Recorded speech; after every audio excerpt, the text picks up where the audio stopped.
ماما بطخ کا بدصورت بچہ۔ یہ گرمیوں کے دن تھے۔ ماما بطخ نے ایک تالاب کے پاس خوبصورت جگہ پر انڈے دینے کا فیصلہ کیا۔ اس نے 4 انڈے دیے۔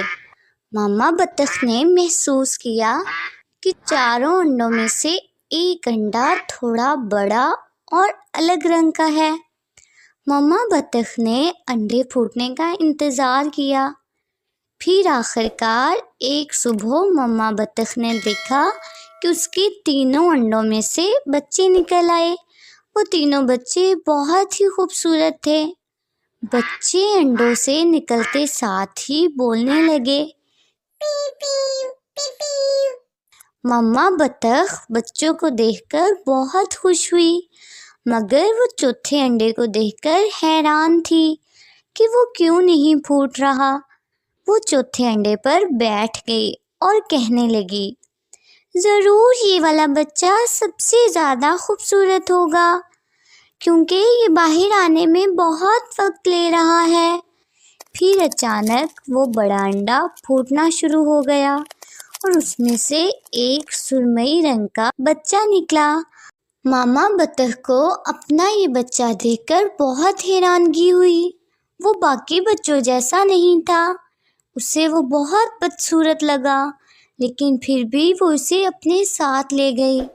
ماما بطخ کو امید تھی کہ ایک دن یہ بدصورت بچہ بھی باقی بچوں جیسا ہو جائے گا، مگر دن گزرتے گئے اور بطخ کے بچے کا وہی رنگ رہا۔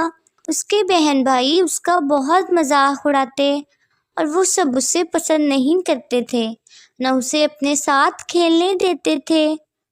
وہ تینوں اسے بہت ٹوکتے اور کہتے، تم بدصورت ہو، چلے جاؤ یہاں سے، ہم تمہیں اپنے ساتھ نہیں کھیلنے دیتے، تم بدصورت ہو، تم بہت بدصورت ہو۔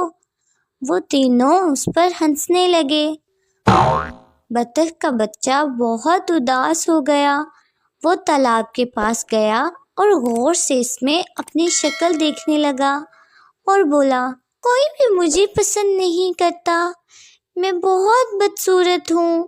بطخ کے بدصورت بچے نے اپنے خاندان کو چھوڑنے کا فیصلہ کیا اور وہ کہیں دور بھاگ نکلا۔ بطخ کا بچہ اکیلا جنگل میں بھٹکتا رہا۔ جلد ہی موسم سرما آ گیا۔ ہر طرف برف ہی برف تھی۔ بچہ بہت بھوکا تھا۔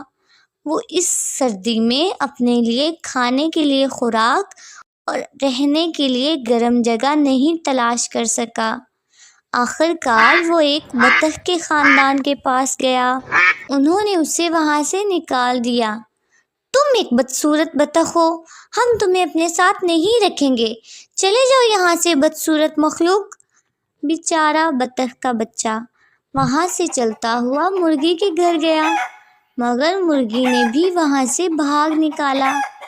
وہ راستے میں کتے سے ملا، لیکن کتا بطخ کو دیکھ کر وہاں سے چلا گیا۔ بطخ کا بچہ بولا، میں نہیں جانتا تھا کہ میں اتنا بدصورت ہوں کہ کتا بھی مجھے کھانا نہیں چاہتا۔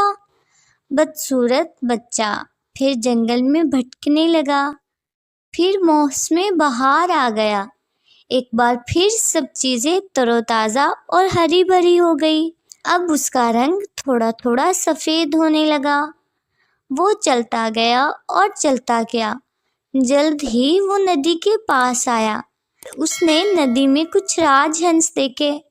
بطخ کے بدصورت بچے نے راج ہنس کو دیکھ کر شرمندگی سے اپنی گردن نیچے کر لی کہ وہ ایک بدصورت مخلوق ہے، مگر بطخ کے بچے نے جیسے ہی پانی میں اپنا عکس دیکھا تو حیران رہ گیا، کیونکہ وہ بدصورت نہیں تھا، وہ ایک خوبصورت راج ہنس تھا۔ اب اسے احساس ہوا کہ وہ اپنے بہن بھائیوں سے الگ کیوں تھا، کیونکہ وہ سب تو بطخیں تھیں اور یہ ایک راج ہنس تھا۔ راج ہنس کے خاندان نے بھی اسے قبول کر لیا اور وہ ان کے خاندان میں شامل ہو گیا، اور اب وہ ہمیشہ خوش رہنے لگا۔